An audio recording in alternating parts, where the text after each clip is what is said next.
About a decade ago on this channel, I declared Aria of Sorrow the best Castlevania game ever made. But with the Dominus Collection out, I can now take a good look at its sequel, Dawn of Sorrow, and talk about which one is the best Castlevania game. So we're going to do another versus battle, and the loser here just gets to be number 1.5 on my top 5 list of best Castlevania games. What? They're both worth playing and the best of the franchise, so they can hold up getting a little bit dinged. So both of you guys are safe from Captain In Simon Belmont, but one of you is definitely the best. Let's talk about this. Anyway, my name is Tommy the Game Master, and if you enjoyed this video, please leave a like and subscribe. Now, let's introduce the players. One is Aria of Sorrow for the Game Boy Advance. Released in 2003, this is the pinnacle of the GBA games, and one with the least issues when it comes to Castlevania games, with Circle of the Moon being way too dark to see in the original Game Boy Advance, and Harmony of Dissonance bringing a lot of improvements to everything but the sound. To be honest, Harmony of Dissonance blew my eardrums out so much I didn't even really go look for Aria of Sorrow. I didn't get it until I noticed it on clearance at my Walmart for $15 about a year after its release. I said fine, I should give it a chance at that price, and was amazed by just how good a game this was. It's one of the best Castlevania games and one of my favorite Game Boy Advance games ever after Mega Man Zero. I am one of the best games for one of the best Nintendo handhelds, baby. Then a little while later, the Nintendo DS came out, and I couldn't have really cared less about it. Nintendo dogs raise a virtual dog on the touchscreen. That sounds exciting, right after paint drying and grass growing. Oh, what's that? You also have a Yoshi's Island game using the touchpad? Hard pass. What's that? A sequel to Aria of Sorrow is coming out? Take my damn money. The day Dawn of Sorrow came out, I picked up my first Nintendo DS and fell in love with this game too. The castle was more immense. The DS meant double screen so I could keep my map screen on at all times while exploring this giant castle. They made beautiful use of more buttons, allowing more moves. It was perfect. Nothing was ever wrong with this game. Wasn't there a major flaw in this game? I showed how Castlevania could evolve. Anyways, let's get started. Ready, guys? Ready, I will prove the GBA versions is top-notch. I will prove the DS superior hardware makes me the best. So I'm going to be weighing these games on several different features. We got the story mode, 1 point. Graphics and technical details, 2 points. Castle layout, 2 points. Souls and battle system, 2 points. Artwork, because that's a thing people complain about in one of the games. Bosses for 2 points, and then we got the Julius mode, which one had the best second story mode for 2 points. Oh, and I may award a bonus point if the loser still did a good job, or if it's a tie, I'll reward the points to both players. So, moving on to the stories. In Aria of Sorrow, we are introduced to Soma Cruz, a young man who lives in far-off futuristic year of 2035, and is visiting a shrine of his best friend and classmate, Mina Hakuba, to watch an eclipse when he gets teleported up to Castlevania, which is sealed up in the eclipse. He meets this strange man, Genie Arkido, whose name I will probably butcher. This guy promises to keep Mina safe. However, she can't stay in the castle. Even standing at the gate, she will die if Soma doesn't find a way for her to exit the castle and return to the real world. While exploring the castle, he meets various people like the talkative Yoko, the amnesiac Jay, and the missionary Graham, who tells him that he's in Dracula's castle and the real Dracula died permanently 30 years ago. However, a reincarnation is due to appear in the castle and claim the old power and thus become Dracula Reborn. If Soma is going to get Mina out in time, he will have to find Dracula's throne room and destroy the power before whoever is Dracula's incarnation can get his hands on it and become the evil vampire. Also, since entering Castlevania, he is able to absorb monster souls that give him extra special abilities that he will need to survive this night in the castle. It's not gripping, it's a Castlevania game. You get story bits as you run into people in hallways as you explore the castle. Still, it provides good mystery as no one is entirely trustworthy, And considering how Soma has to get Mina out before she dies, it's hard to figure out who you can trust other than Arkido because it's dropped way too early in the game who he really is, and the clock feels like it's always ticking as you explore the castle. Yeah, it's too bad that in order to talk about the sequel, I'm going to have to spoil who the reincarnation Soma is out to stop from acquiring Dracula's powers truly is. So let's move on to Dominus Sorrow's story. Taking place 2 years after Aria of Sorrow, Soma opens up explaining that he is the reincarnation of Count Dracula. However, thanks to his friend's help, he can stay human and cut off a major power source that fed on the power of the Count, and he is now living a normal, everyday life. Unfortunately, a cult isn't too happy that he decided to stay human and wants a new Dark Lord. The first step of the plan is to kill Soma Cruz for messing up in the first place, and when they attack and threaten Mina, Soma decides to take a trip to their base, a demon-filled castle, and quickly finds out that he's not alone in this journey. Yoko and Julius decide to follow him there. However, Soma finds out that the cult has 2 Dark Lord candidates, who want to take Soma's place that he will have to deal with. The story doesn't have much mystery this time, so it's missing the edge that Aria had in it. In Aria, you didn't know who you could trust. Yes, one of them states outward he is after the power, but you don't know if he is really Dracula, or just someone who says he's in the race for power. But it could be anyone that was roaming around the castle, and yes, the reveal that it was Soma that the castle was seeking out to become its lord is a bit surprising. Here, we know who Dracula's reincarnation is, we know who the 3 villains of the story are, and we know why they have to be stopped. That said, it's still a pretty good follow-up, because we know the characters, they can be themselves, and we see how they all interact with Soma, knowing who he really is and how they realize they both need his help, and at the same time they have to be wary that he doesn't get in over his head, because, well, bad things could happen if Soma ever went to the dark side. It's not as good as Aria, which is hands down the best story in a Castlevania game, but what we get here certainly isn't bad. With that said, I'm going to give the Aria the win here. The original is always better. We're going to be talking about the graphics and technical details of these games. Now, both sides may get points on this. After all, I'm comparing games on 2 different systems, one of them being superior hardware, but how well did they do on those hardwares? Well, let's take a look. Aria of Sorrow looks damn good for a Game Boy Advance game. The graphics are good. Take a look at these backgrounds and some of these effects. Most of the characters are well animated, and all the sprites are original to the Game Boy Advance. And for the most part, there were some line traces for things like harpies that look similar, but not identical to Symphony of the Night. There are a few things I have to nitpick. While it's not as bad as Harmony at Distance, everything is a bit too bright. By the point it came out, the majority of Game Boy Advance users either had a Game Boy Advance SP or a Game Boy player on their GameCube, but you still had a few that were playing on the no backlit original Game Boy Advance, so everything is bright. It's why Soma wears white and he has white hair, and in the Advance Collection you can still see a little bit of a blue hue on him. And then you also have things that kind of just flicker in the background trying to help draw details. Again, this is for a non-backlit screen, but it looks distracting on the Advanced Collection now that you can even play it on your Steam Deck or Switch, which are backlit, and you see these things just flash.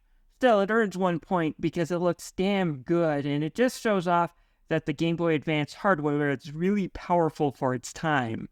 Now, Dominus Sorrow being on the Nintendo DS is of course a step above. The overly bright palettes have been toned down, Soma Cruz no longer has any hues on him, and there's no more strobe effects to try to call out something on the background, because all Nintendo DS's had backlights. Instead, we see the DS's limited 3D graphics at work to make the backgrounds pop out even more. You get a sense of where things are in this castle. It's not Dracula's Castlevania, but it kind of homages after it. So of course we get things like the clock tower and the keep are in the same location. However, we also have an abandoned tower that is located right outside the castle that you see in the background, Just the way things move still holds up almost 20 years later. The music and sound quality is way better too, but I'm going to have to give Dawn of Sorrow the full win on this one. It helps being on a system that's backlit. So let's talk about the castle layout between these two games. Aria of Sorrow keeps the castle for the most part compact and easy to understand. There are a few puzzles and places where you have to hit switches and break things with wrecking balls to get through, but with the exception of this garden area that can teleport you a bit randomly among these random rooms, it's for the most part keeps it simple when it comes to the layout. Meanwhile, the Dawn of Sorrow castle layout is huge in comparison, with a lot of tricky turns and even some puzzles like these rooms here where you can move them around like a jigsaw puzzle. Having one of the main pathways through the castle blocked off by a seal does make getting around in Dawn of Sorrow a bit more difficult, but at the same time it's also more rewarding. Both offer areas that are unique in their own way. I think I'll give them both 2 points. I am compact and simple. Meanwhile, I am large and more layered. When it comes to Metroid-like designs, both have their advantages and disadvantages. Next, let's talk about the combat system and the soul system both games have. Both games reward you at random with souls from enemies that lets you have their power in some way. They come in 3 flavors. You got the red souls that act like classic Castlevania sub-items, blue that are a bit more passive but let you do movement things like slow your fall or turn into a bat, and gold which increase your stats and are entirely passive. When it comes to souls, though, I do think Dawn of Sorrow has some better souls. Things like Mandorga, which is basically this really cool hand grenade. You throw this plant and it screams and then it blows up and does a lot of damage. And it doesn't cost much MP. Then you have Manticore, growing a tail can also be fun. On top of that, you can equip 2 sets of combinations with the souls onto Soma at once and switch by pressing the X button on the DS, making it a lot easier to use. Overall, I think Dawn of Sorrow has the better souls. There is, however, one thing I can say Aria beats Dawn in, though kinda just barely, and that's in the regular weapons. Dawn of Sorrow tries to add in another layer with its weapon system, and if there was a bit more thought put into it, it could have worked, but because it's so basic, it really doesn't. Basically, you can take extra souls you have and put them into weapons and craft and improve new weapons. But there's 2 problems. Most souls, especially in Dawn, are very rare. You have to kill dozens, if not hundreds of the same enemy to get 1 soul. And yes, there is an item that can increase your likelihood of obtaining souls. However, it's super expensive and hard to get. Anyways, the second problem is to make it to where you have to use it. The weapons that you can buy from Hammer Shop or find in the castle aren't really strong as the ones you find in Aria, making Dawn a bit more grindy. Plus, Aria has this awesome Dragon Slayer sword called Balmur, which is the best non-whip item in the Castlevania series. I'm giving Dawn of Sorrow 2 points for having the Blast Soul system and the upgrade system, which is a good idea, just didn't make it. A few tweaks, it would have been awesome. However, regular weapons still go to Aria, so it gets 1 point here. I have some real soul power.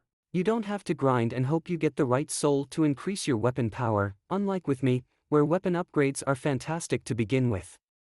Next is 1 point to the artwork, because this is something people actually bring up a lot in the discussion of these 2 games. My thoughts are, if you're not playing Dawn of Sorrow due to the character portraits, that's like dining at a fine restaurant where the steaks, the sides, and the service were all excellent, but you're going to give them 1 star because you didn't like the color of their napkins. That said, Aria of Sorrow does benefit from Ayami Kojima's design. Even on the low-resolution Game Boy Advance, these designs are gothic and striking, and to add to the suspense and mystery that Soma finds himself in as he explores Castlevania, looking for a way out for his friend Mina. Meanwhile, Dawn of Sorrow uses this kind of basic anime design for its characters and portraits. Kojima's designs are great, but they do take a while to develop. Konami thought that the PS2 games they were releasing would be much more significant and more notable games, and the DS games would only appeal to a younger, more childish audience. It's ironic when you think about it. People are celebrating the Dominus Collection being released with the DS game, and there's not much talk about wanting the PS2 games to be re-released. Anyways, since these are still sprites, you don't really see their faces, so it doesn't really matter that much. You only see it when they start talking and the character portraits come up. And before we bash these too much, they're not bad designs, just a bit basic. But because they're basic, they created a lot more of them. And now characters feel a bit more emotion, and they can change emotions during a conversation to express concern, worry, or embarrassment. Meanwhile, Aria has just one picture. Here's a picture of Yoka just talking to Soma. Here's a portrait of her being stabbed and dying. Can you tell the difference of the scene? Compared to Dawn, that does show characters' faces changing for things like death or shock, I would award the point to Dawn. However, there is one thing where Kojima just nails it 100%, and the cheap anime of Dawn's design drops the ball completely, and that is when Soma has to battle his inner Dracula. When Soma gets possessed by the remains of Dracula's chaos in Aria, you can see the change he goes through. He looks like he's battling to hold on to his sanity, and meanwhile, he has red eyes as Dracula slowly takes over him. It's a scary change to see our protagonist go through, and it's one of the things that makes that twist so memorable. Meanwhile, in Dominus Sorrow, when he falls to the dark side, they just draw him in a bluer shade if you get the bad ending. God, this is so lame. It's nice to have a renowned artist handling your character designs. Let's talk about the bosses. Both games have some incredible bosses, and they do a lot of work making them look as cool as possible on their respective systems. The Game Boy Advance did have some impressive looking bosses for its time. Things like the Headhunter that borrows from Walt Disney's Return to Oz, the giant Balor, and even Graham in different forms are pretty cool looking and fun boss fights. Dawn, though, has the edge in the character designs and fun from the fights with this ugly beast on top of the tower that sends it crashing, to the zombie dude with this laser, and even this mirror demon that you have to fight. The designs of the boss fights are a lot more fun and inventive, so I'm going to give both points to Dominus Sorrow, which has some perfect boss fights. Wait, aren't you forgetting something about the boss fight, the seal? Moving on to the final category, which one has the best secondary mode? I'm talking about the modes that get unlocked after you finish the main game. And I'm going to be honest, these things never really interested me much in Igarashi Castlevania games. You stripped everything away from the game, the RPG systems, the armor mechanics, the weapons mechanics, just leaving me with the bare basic gameplay, and you're just giving me a dude with a whip and saying this is supposed to be like classic Castlevania. Yeah, it's not, and it's not nearly as fun. They're not bad if you need to pad out the runtime, and if you enjoy them, but they're not my cup of tea, but let's take a look at them anyways. Aria of Sorrow's Julius mode unfortunately falls into that category flat on its face. I get bored with it about half an hour in. There's nothing there to really collect, find, no way to power them up. Again, you're going through the game with this overpowered character, but at the same time stripped down Simon Belmont wannabe. If I wanted to play a classic Castlevania experience, I would go play Super Castlevania 4 or even Haunted Castle Revisited before playing this hot mess. Although I never beat Dominus Sorrow's Julius mode, I have gotten up to the final battle with Soma. Unlike the Game Boy Advance version, they started putting a little more effort on these second playthroughs on the DS versions. While much of the game is still stripped out, no potions or secondary items exist, you do still have a basic RPG leveling up system, and there is now a bit more of a story to it. Taking place after the bad ending, Julius enters the castle now to fulfill his promise to Soma if Dracula were to ever fully possess him. Along the way, he ends up teaming up with Yoko and Alucard, who are also out to bring Soma down, and yes, they do have a Castlevania 3 thing going on. Yoko plays a lot like Sypha and is the magic user. Julius is the Belmont, good at a bit of everything, and Alucard can throw out fireballs and change into a bat. My only complaint is they should have had Hammer Why not have him be Grant and give him some Spider-Man abilities? Poor Grant, he's always left out. Still, I actually played through most of it and enjoyed it once on the DS. Is it as good as the main story in main mode? No. But is it worth checking out? Yeah, I'd say it's a recommended yes. So yes, 2 points for Dominus Sorrow for having the way better Julius mode. And there we have it. Dominus Sorrow is clearly the best Castlevania game ever made, replacing Aria of... Wait, you're forgetting something. What's that? You need a negative bonus round. In this round, the loser loses half their points for having one of the worst ideas in a video game. That was just shoehorn in to use a system feature no one asked for, an idea so frustrating that it caused a lot of players to stop playing halfway through. You know, seals. Oh yeah, now I know what you're talking about. I'm so sorry. The trauma of being there must have completely blocked it out of my mind. It's time to talk about the god-awful seal system.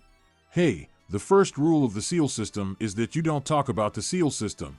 Yes, we are. You know how I said the bosses are better and done? Yeah, on a technical level they are. They're more impressive and fun to beat. Until you get to the seal system. I'm not happy to just beat the boss and move on. No, you have to memorize the seal and draw it on the screen in time. If you fail, the boss gains between 10 to 25% of its HP back. It's frustrating because it makes battles last longer than they should, has you consume more of your potions and resources than you should, and it's just a pain. And for those youngers playing it on the PlayStation on the Dominus Collection are angry about the QuickTime event that they changed it to, let me tell ya, on the DS it was way worse. Not only did you not get any warning when the boss is about to die, but the seal just randomly shows up, meaning you have to now reach back into the DS and pull out a small stylus that was designed for a 5-year-old's hands, and then draw the connecting points just right. If you ran out of time, hit the wrong circle, or accidentally let up on the touchpad too much, the seal was broken and you had your boss's HP refill a bit. This is totally not necessary, does not add anything except a layer of frustration, and while I never stopped playing it and I have beaten the DS version quite a few times, I can understand why it stopped some people. It is turned into a QuickTime event, and even that addition to the game will offer some help after the third seal break. It's a welcome addition to the seal system. It's still something that makes the game worse, not better. It doesn't add any additional layer of interactivity, just frustration, and because of that, yeah, I do consider it bad enough to cut Dominus Sorrow's points down in half.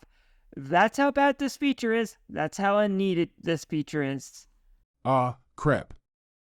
Get in your place number 2. Yes, Dominus Sorrow, if you removed your seal system, you would have been a great follow-up to Aria of Sorrow, and even a superior game. You got better moves. You use most of the DS features well to help the player move around faster and lessen the amount of time they have to go into the item screen.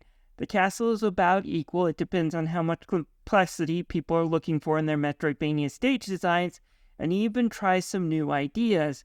But yes, the seal system is one of the worst things I've ever seen shoehorned into a video game, and the experience would have been so much better without it. In the meantime, Aria still stays as my favorite Castlevania game. Still, Dawn is a very close second, and both games are really worth your time in my opinion, especially with the improvements done to it in the Dominus Collection. Let me know what you guys think about in the comments below, and please leave a like and subscribe. This is Tommy the Game Master thanking you for watching this video. Hope to see you soon. Bye.